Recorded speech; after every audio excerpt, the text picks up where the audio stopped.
జాతీయ అధ్యక్షుడు అనుకుంటాను. అలాగే జనసేన పార్టీ అధ్యక్షులు ఇరువురు కలిసి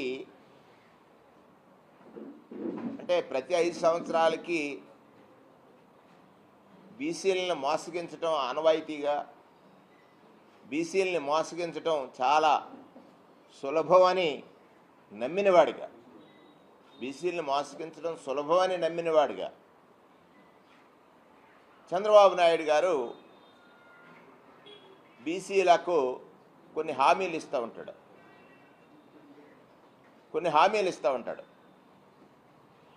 అంటే తెలుగుదేశం పార్టీ ఆ రోజు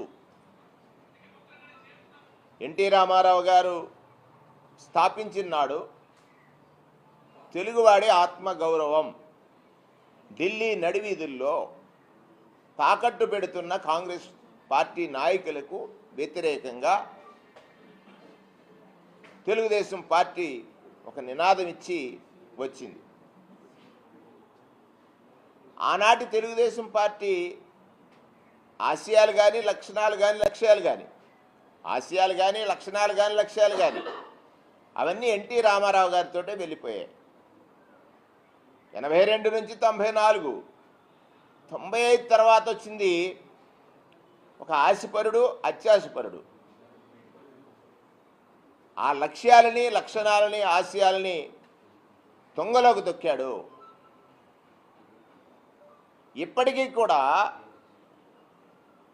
స్వర్గీయ ఎన్టీ రామారావు గారిని పదవి నుంచి దించేసి ఆయన ఆశయమైనటువంటి ప్రతి కార్యక్రమాన్ని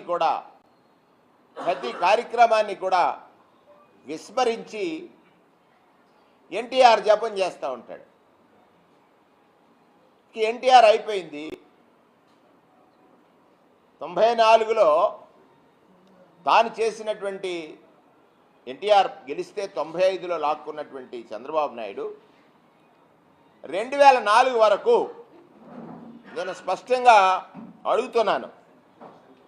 నిన్న బీసీ డిక్లరేషన్ అని ఒక కాపీ పేస్ట్, బీసీ డిక్లరేషన్ అనేటువంటి ఒక కాపీ పేస్ట్ ప్రోగ్రామ్ని నిన్న ప్రదర్శించాడు.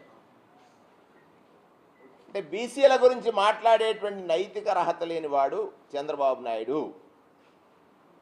తెలుగుదేశం పార్టీ నమ్మించి దగా చేసినటువంటి పార్టీ తెలుగుదేశం పార్టీ. బీసీలు నమ్మి నడిస్తే అతి ఘోరంగా మోసగించినటువంటి పార్టీ తెలుగుదేశం పార్టీ. సూటిగా అడుగుతున్నాను, 1995లో మీరు ముఖ్యమంత్రి అయ్యారు. 2007, 2006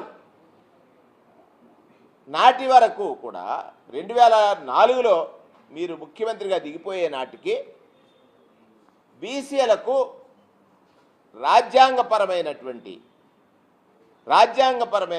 హక్కు, ఆలోచన ఏమైనా చేశారా?